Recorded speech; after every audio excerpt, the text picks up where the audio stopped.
ഈ ഒരു പില്ലറിൻ്റെ കമ്പിയുടെ ഹൈറ്റ് എന്ന് പറയുന്നത് 1.05 മീറ്ററാണ് വരുന്നത്. ഈ പില്ലറിൻ്റെ ഹൈറ്റ് എന്ന് പറയുന്നത് 1.3 മീറ്റർ ഫുട്ടിങ്ങിൻ്റെ മുകളിലേക്കാണ് വരുന്നത്. ഫുട്ടിങ്ങിൻ്റെ താഴത്തെ കമ്പിയുടെ ഹൈറ്റും കൂടെ വരുമ്പോൾ 1.7 മീറ്ററോളം പില്ലറിൻ്റെ ഹൈറ്റ് വരുന്നത്. ഇവിടെ നോക്കിയാൽ കാണാം ഈ ഒരു പില്ലറിൻ്റെ കമ്പിയുടെ ഹൈറ്റ് എന്ന് പറയുന്നത് 1 മീറ്ററിൽ അല്പം താഴെയാണ്. അതായത് 3 പില്ലറിൻ്റെയും കമ്പിയുടെ ഹൈറ്റ് സെപ്പറേറ്റ് ആണ്. അതെന്തുകൊണ്ടാണ് ഇങ്ങനെ ഓരോ പില്ലറിനും പല രീതിയിലുള്ള ഹൈറ്റ് വരുന്നത്? നമസ്കാരം, പുതിയൊരു വീഡിയോയിലേക്ക് ഏവർക്കും സ്വാഗതം. ഇന്ന് നമ്മൾ സംസാരിക്കുന്നത് ഒരു ഫൗണ്ടേഷൻ ചെയ്യുമ്പോൾ എന്തൊക്കെ കാര്യങ്ങളാണ് ശ്രദ്ധിക്കേണ്ടത്, അതിനകത്ത് കോസ്റ്റ് നമുക്ക് പിടിച്ചു നിർത്താനായിട്ട് പ്രധാനപ്പെട്ട കുറച്ച് കാര്യങ്ങളുണ്ട്. നമുക്കതിൻ്റെ ലെവൽസ്, നമ്മൾ റോഡിൽ നിന്നുള്ള ലെവൽ കൊടുക്കുമ്പോൾ എന്തൊക്കെയാണ് ശ്രദ്ധിക്കേണ്ടത്. നമ്മൾ പലപ്പോഴും റോഡിൽ നിന്നുള്ള ലെവൽ കൊടുക്കുമ്പം ബൗണ്ടറി ഒരുപക്ഷെ നമ്മുടെ പ്ലോട്ട് താന്ന് കിടക്കുകയായിരിക്കാം, അല്ലെങ്കിൽ ഒരുപാട് പൊങ്ങി നിൽക്കുകയായിരിക്കാം. അപ്പോൾ അതുകൊണ്ട് ആ ലെവൽസിലുള്ള പ്രശ്നങ്ങൾ കാരണം നമ്മൾ കോസ്റ്റിൽ ഒരുപാട് ബുദ്ധിമുട്ടുകൾ, അല്ലെങ്കിൽ കോസ്റ്റ് വളരെയധികം കൂടുന്നതായിട്ട് കണ്ടിട്ടുണ്ട്. ഇപ്പോൾ നമ്മൾ കോളം ഫുട്ടിംഗ് ഒക്കെ കൊടുക്കുകയാണെങ്കിൽ നമ്മൾ അവിടെ നിന്ന് കൊടുക്കുന്ന ലെവൽ നമുക്കറിയാം, മുറ്റം ഒരു 45 സെൻറ്റിമീറ്റർ പൊങ്ങിയായിരിക്കും നമുക്ക് അതിൻ്റെ ഫൗണ്ടേഷൻ്റെ ലെവൽ വരുന്നത്. അപ്പോൾ റോഡിൽ നിന്ന് നമുക്ക് പ്ലോട്ട് ചിലപ്പം കുറച്ച് പൊങ്ങിയിട്ടായിരിക്കും നിൽക്കുന്നത്. ആ പ്ലോട്ടിൽ നിന്ന് പിന്നെ ഒരു 45 സെൻറ്റിമീറ്ററും കൂടെ പൊങ്ങിയായിരിക്കും നമുക്ക് നമ്മുടെ വീടിൻ്റെ ലെവൽ വരുന്നത്, അതിൻ്റെ ഫൗണ്ടേഷൻ്റെ ടോപ്പ് വരുന്നത്. അപ്പോൾ നമുക്കത് കറക്റ്റായിട്ട് നമ്മൾ കൊടുത്തില്ല എന്നുണ്ടെങ്കിൽ നമുക്ക് ഒരുപാട് കമ്പി, സിമെൻറ്റും കോൺക്രീറ്റും ഒക്കെ ഒരുപാട് കൂടും. അപ്പോൾ നമുക്ക് കമ്പിയുടെ വിലയൊക്കെ ഒരുപാട് കൂടിയിരിക്കുന്നത് കൊണ്ട് വളരെയധികം കോസ്റ്റ് വ്യത്യാസപ്പെട്ട് വരും. അപ്പം അതിനകത്ത് ശ്രദ്ധിക്കേണ്ട കാര്യങ്ങൾ, എങ്ങനെയാണ് അതിൻ്റെ ലെവൽ കൊടുക്കേണ്ടത്. ഇപ്പോൾ നമ്മൾ ചെയ്തുകൊണ്ടിരിക്കുന്ന ഒരു സൈറ്റിൽ നടക്കുന്ന വർക്കുമായിട്ട് ബന്ധപ്പെട്ടുള്ള കാര്യങ്ങളാണ്. അവിടെ നമ്മൾ ഫൗണ്ടേഷൻ്റെ ലെവൽ, നമ്മൾ ഓരോ പില്ലർ കുഴിയും പല ലെവലിലാണ്. നമുക്കതിൻ്റെ മണ്ണിൻ്റെ ഘടനയിലുള്ള വ്യത്യാസം കാരണമാണ് ഓരോ കുഴിയും നമ്മൾ പല ലെവൽസിലാണ് എടുത്തിരിക്കുന്നത്. ഉറപ്പുള്ള സ്ഥലവും കുറച്ച് ലൂസായിട്ടുള്ള മണ്ണുമുണ്ട്. അപ്പോൾ അതനുസരിച്ചാണ്.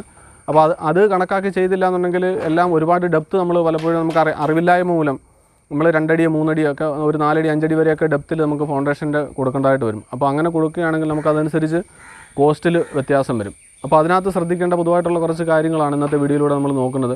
വീട് പണിയുമായിട്ട് ബന്ധപ്പെട്ടുള്ള ആൾക്കാരാണെങ്കിൽ, അല്ലെങ്കിൽ നിങ്ങൾ വീട് പണി ചെയ്തുകൊണ്ടിരിക്കുകയാണെങ്കിൽ ഈ വീഡിയോ നിങ്ങൾ ലാസ്റ്റ് വരെയും കാണുക.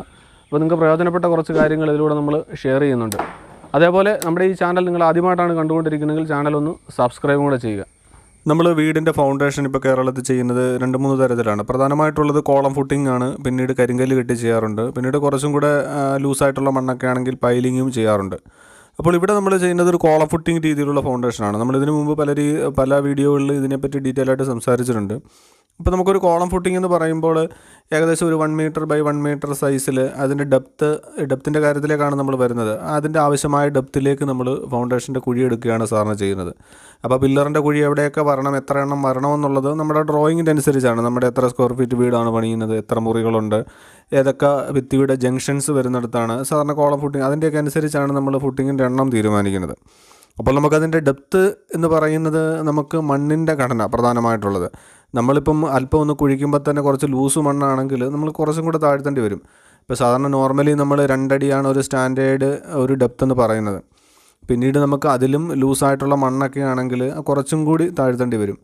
ഇനിയും എടുത്തിട്ട മണ്ണോ, ഫില്ലിങ് വന്ന ഏരിയയോ, അല്ലെങ്കിൽ എന്തെങ്കിലും രീതിയിലുള്ള എക്സ്കവേഷൻസ് അതിന് മുമ്പ് നടന്നിട്ടുള്ള സ്ഥലമൊക്കെ ആണെങ്കിൽ നമ്മൾ ആ ഒരു ഹാർഡ് സ്ട്രാറ്റ എവിടം വരെ വരുന്നുണ്ടോ, അത്യാവശ്യം നല്ല ഉറപ്പുള്ള ഒരു ലെവൽ എവിടെ എത്തുന്നോ അവിടെ വരെയൊക്കെ നമുക്ക് ഫൗണ്ടേഷൻ ഡെപ്ത് താഴ്ത്തേണ്ടതായിട്ട് വരും.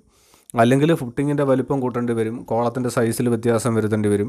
അങ്ങനെയൊക്കെ അതൊരു സ്ട്രക്ചറൽ എഞ്ചിനീയറുടെ ഒരു ഡിസൈൻ അനുസരിച്ചാണ് സാധാരണ നമുക്ക് ഫൗണ്ടേഷന്, കമ്പി, അതിൻ്റെ കോൺക്രീറ്റിന്, അതിൻ്റെ സൈസ്, അതിൻ്റെ ഡെപ്ത് ഒക്കെ നമ്മൾ തീരുമാനിക്കുന്നത്. നമ്മളൊരു സാധാരണക്കാർ ഒരു വീട് നിർമ്മിക്കുമ്പോൾ അങ്ങനെ വലിയൊരു സ്ട്രക്ചറൽ എഞ്ചിനീയറെ കൊണ്ട് ഡിസൈൻ ചെയ്യിക്കാനോ അല്ലെങ്കിൽ അതിൻ്റെ കോംപ്ലിക്കേഷൻസിലേക്ക് പോകാനോ ആൾക്കാർക്ക് അറിയില്ലായിരിക്കാം, അല്ലെങ്കിൽ അങ്ങനെ ചെയ്യാറില്ല. നമ്മൾ സാറിന് ഒരു 1500 അല്ലെങ്കിൽ 2000 സ്ക്വയർ ഫീറ്റ് വരെയുള്ള വീടുകൾക്ക് നമ്മൾ ഡ്രോയിങ് ചെയ്യുന്ന എഞ്ചിനീയേഴ്സോ അല്ലെങ്കിൽ കോൺട്രാക്ടേഴ്സോ ഒക്കെയാണ് നമുക്കതിൻ്റെ ഡീറ്റെയിൽസ് സ്ട്രക്ചർ ചെയ്ത് കൊടുക്കുന്നത്. അപ്പോൾ നമ്മൾ സാധാരണ ചെയ്യാറുള്ളത് ഈ പറഞ്ഞതുപോലെ ആവശ്യമായ ഡെപ്തിലേക്ക് മണ്ണ് മാറ്റുക എന്നുള്ളതാണ്. അതാണ് ഇവിടെയും നമ്മൾ ചെയ്തിരിക്കുന്നത്. ഇപ്പം ഫൗണ്ടേഷന് ചില ഏരിയയിൽ നമുക്ക് ഹാർഡ് ആയിട്ടുള്ളൊരു സ്ട്രാറ്റ കിട്ടി, അപ്പോൾ അവിടെ നമുക്ക് ഡെപ്ത് കുറച്ച് മതി. ഇനി കുറച്ചും കൂടെ, ഇപ്പോൾ അവിടെ ഒരു കിണർ കുഴിച്ചൊരു സ്പേസ് ഉണ്ടായിരുന്നു, അപ്പോൾ അതുകൊണ്ട് അവിടെ നമുക്ക് കുറച്ചും കൂടെ ഡെപ്തിലേക്ക് പോകണമായിരുന്നു, അവിടെ ലൂസ് മണ്ണായതുകൊണ്ട്. അപ്പോൾ അതുകൊണ്ട് അവിടെ നമ്മൾ കുറച്ചും കൂടെ ഡെപ്ത് താഴ്ത്തി കൊടുത്തി, അതുപോലെ കോളത്തിൻ്റെ സൈസിലും വ്യത്യാസം വരുത്തി, അതിൻ്റെ സ്റ്റീലിലും വ്യത്യാസം വരുത്തി. അപ്പോൾ നമ്മൾ പറഞ്ഞു വരുന്നത് ഇതിൻ്റെ കോസ്റ്റിൻ്റെ കട്ടിങ്ങിനെ പറ്റിയാണ്. നമുക്കിതിനെപ്പറ്റി അറിയാത്തവരാകുമ്പോൾ നമ്മൾ ഈ ഒരു ഡെപ്ത് എത്ര വരെ താഴ്ത്തണമെന്നറിയാതെ നമുക്ക് ഒരുപാട് ഡെപ്ത് താഴ്ത്തിയാൽ വീടിന് കൂടുതൽ സ്ട്രെങ്ത് കിട്ടും, അല്ലെങ്കിൽ കൂടുതൽ ബലം കിട്ടുമെന്നുള്ള രീതിയിൽ നമ്മൾ മണ്ണ് കുഴിച്ച് താഴത്തേക്ക് എടുക്കാറുണ്ട്. അപ്പോൾ നമുക്കതനുസരിച്ച് അതിൻ്റെ കോൺക്രീറ്റിൻ്റെ ക്വാണ്ടിറ്റി വ്യത്യാസപ്പെടുകയാണ്. നമുക്കിപ്പോൾ ഇവിടെ ഇപ്പോൾ നമ്മൾ ആദ്യം പറഞ്ഞ പ്രകാരം ഒരു 1.7 മീറ്റർ ഡെപ്ത് തൊട്ട് 1 മീറ്റർ താഴെ ഡെപ്ത് വരെയുള്ള കോളംസ് ഉണ്ട്. ഇപ്പോൾ നമുക്ക് ഫുട്ടിങ്ങിൻ്റെ മേളിലേക്ക് ജസ്റ്റ് ഒരു 30 സെൻറ്റിമീറ്റർ അല്ലെങ്കിൽ ഒരു 40 സെൻറ്റിമീറ്റർ താഴെ വരുന്ന കോളങ്ങൾ വരെയുണ്ട്. അപ്പോൾ അങ്ങനെയൊക്കെ വരുമ്പോൾ ആ ഒരു ഡെപ്തിൽ ആവശ്യമായ ഡെപ്തിനനുസരിച്ചാണ് നമ്മൾ കോളങ്ങൾ ചെയ്തിരിക്കുന്നത്. അല്ലെങ്കിൽ നമ്മൾ അനാവശ്യമായിട്ട് കുഴി കുഴിച്ച് താഴേക്ക് പോയി കഴിഞ്ഞാൽ എല്ലായിടത്തും ഒരു 1 മീറ്റർ അല്ലെങ്കിൽ 1.5 മീറ്റർ കോളംസ് താഴെ നിന്ന് പൊങ്ങി വരേണ്ടി വരും. അപ്പോൾ അതനുസരിച്ച് കോസ്റ്റിൽ വ്യത്യാസം വരും. ഇപ്പോൾ നമ്മൾ റഫായിട്ട് കൂട്ടിയാൽ തന്നെ ഒരു 75 സെൻറ്റിമീറ്റർ ഈ ഒരു പ്ലാനിൽ ഈ ഒരു വീടിന് നമുക്ക് ഏകദേശം ഒരു 21-22 കോളംസോളം വരുന്നുണ്ട്. അപ്പോൾ ഈ 22 കോളംസിൽ ഒരു 0.7 വെച്ച് കൂട്ടിയാൽ തന്നെ നമുക്ക് ഏകദേശം ഒരു 35-40 ക്യൂബിക് അടിയോളം കോൺക്രീറ്റ് ആണ് അധികമായിട്ട് വരുന്നത്. അപ്പോൾ നമുക്ക് അത്രയും കോൺക്രീറ്റ് നമ്മളൊരു 450 രൂപ 500 രൂപ വരെയൊക്കെ നമുക്ക് അതിൻ്റെ കോൺക്രീറ്റിൻ്റെ റേറ്റ് വരുന്നുണ്ട്. അതിൻ്റെ ഷട്ടറിങ് ചെയ്ത് അതിൻ്റെ സ്റ്റീൽ വർക്ക് ചെയ്ത് മൊത്തത്തിൽ അതിൻ്റെ കോൺക്രീറ്റ് ചെയ്യുന്നതിന്. അപ്പോൾ തന്നെ നമുക്കൊരു 20,000 രൂപയ്ക്ക് അധികം നമുക്ക് ആ കോളത്തിൻ്റെ കോൺക്രീറ്റിന് മാത്രമായിട്ട് വരും. പിന്നെ നമുക്ക് അതിൻ്റെ എക്സ്കവേഷൻ, നമുക്ക് ഈ പറഞ്ഞതുപോലെ താഴേക്ക് താഴ്ത്തണമെങ്കിൽ അതനുസരിച്ചുള്ള അതിൻ്റെ എക്സ്കവേഷൻ്റെ കോസ്റ്റ് വരും. പിന്നെ അതിൻ്റെ ഫില്ലിങ് എന്തെങ്കിലും വരുന്നുണ്ടെങ്കിൽ റീഫില്ലിങ് അതിൻ്റെ കാര്യങ്ങൾ വരും.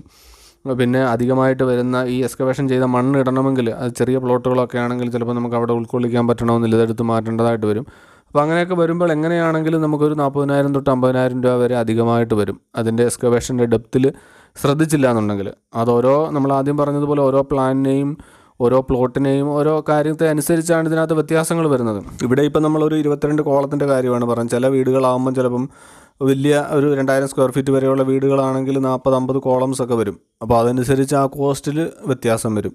അപ്പം നമ്മൾ ശ്രദ്ധിക്കേണ്ട കാര്യമെന്ന് പറഞ്ഞാൽ നമുക്ക് ആവശ്യമായ ഒരു എക്സ്പീരിയൻസ് ഉള്ള ഒരു എഞ്ചിനീയേഴ്സിനെയോ അല്ലെങ്കിൽ ഒരു ആർക്കിടെക്റ്റിനെ കൊണ്ട് നമുക്ക് എത്ര ഡെപ്ത് വരെ, അപ്പോൾ ഒരു മണ്ണ് സാറിന് ഇപ്പോൾ ഒരു കിണർ ഇവിടെ കുഴിക്കുന്നുണ്ടെങ്കിൽ കിണർ കുഴിക്കുമ്പോൾ തന്നെ നമുക്കറിയാം ആ ഭൂമിയുടെ കിടപ്പ് എങ്ങനെയാണ്, അതിന് എന്തുമാത്രം മണ്ണ് അതിൽ ലൂസുണ്ട് അല്ലെങ്കിൽ ഹാർഡ് ഉണ്ടെന്നൊക്കെ. അപ്പോൾ അതനുസരിച്ച് അതിൻ്റെ രീതിക്കനുസരിച്ചുള്ളൊരു ഫൗണ്ടേഷൻ മാത്രം നമുക്ക് കൊടുത്താൽ മതി. അനാവശ്യമായിട്ട് സിമെൻറ്റും കമ്പിയും മണ്ണിനടിയിലേക്ക് കുഴിച്ചിട്ടുകൊണ്ട് വീടിന് അനാവശ്യമായ സ്ട്രെങ്ത് കൂടുമെന്നുള്ളൊരു മിഥ്യാധാരണയുണ്ട്.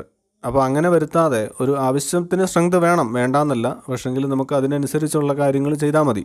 അനാവശ്യമായിട്ട് ഫൗണ്ടേഷൻ്റെ ഡെപ്തോ സൈസോ കൂട്ടി കോൺക്രീറ്റിൻ്റെ ക്വാണ്ടിറ്റി കൂട്ടിയതുകൊണ്ട് പാഴ്ചെലവായിട്ട് വരത്തേ ഉള്ളൂ, നമുക്ക് അധികമായിട്ട് എക്സ്പെൻസ് കൂടത്തേ ഉള്ളൂ. ഇപ്പോൾ ഒരു 2 ലക്ഷം 3 ലക്ഷം രൂപ നമുക്ക് ഒരു ഫൗണ്ടേഷന് സാധാരണ ഒരു വീടിന് ഏകദേശം ഒരു കോസ്റ്റ് വരുന്നതാണ് നമുക്ക് ഈ കോളം ഫുട്ടിങ് രീതിയിൽ ചെയ്യണമെങ്കിൽ. അതിലും കൂടുതൽ ഒരു 10-15% നമുക്ക് അധികമായിട്ട് ഇങ്ങനെയുള്ള കാര്യങ്ങൾ ശ്രദ്ധിക്കാതിരുന്നാൽ ചിലവ് കൂടും. അപ്പോൾ ഇങ്ങനെയുള്ള കാര്യങ്ങളൊന്നും എല്ലാവരുടെയും ഒരു അവയർനെസ്സിന് വേണ്ടി ഈ ഒരു കാര്യം സൂചിപ്പിച്ചു എന്നേ ഉള്ളൂ. ഇതുപോലെയുള്ള നമുക്ക് അറിവിലേക്കുള്ള കാര്യങ്ങൾ ഒരു വീട് പണിയുമായിട്ട് സംബന്ധിച്ചുള്ള ഒരുപാട് ടിപ്സുകൾ ഒരുപാട് കാര്യങ്ങൾ നമ്മൾ മുൻപ് വീഡിയോകളിൽ നമ്മൾ അപ്ലോഡ് ചെയ്തിട്ടുണ്ട്. കാണാത്തവർ അതും കൂടെ ഒന്ന് കണ്ടു നോക്കുക. അപ്പോൾ ഇന്നത്തെ വീഡിയോയിലൂടെ നമ്മൾ ഷെയർ ചെയ്ത കാര്യങ്ങൾ നിങ്ങൾക്ക് ഉപകാരപ്പെട്ടെങ്കിൽ വീഡിയോ ഒന്ന് ലൈക്ക് ചെയ്യുക. അതേപോലെ ഇതിനെപ്പറ്റി അറിയാത്തവർക്ക് വീട് പണിയുമായിട്ട് ബന്ധപ്പെട്ട് പ്രയോജനമുള്ളവർക്ക് വീഡിയോ ഒന്ന് ഷെയറും കൂടെ ചെയ്യുക. അപ്പോൾ മറ്റൊരു വീഡിയോയിൽ മറ്റൊരു വിഷയമായിട്ട് വീണ്ടും കാണാം. എല്ലാവർക്കും നന്ദി. Thanks for watching.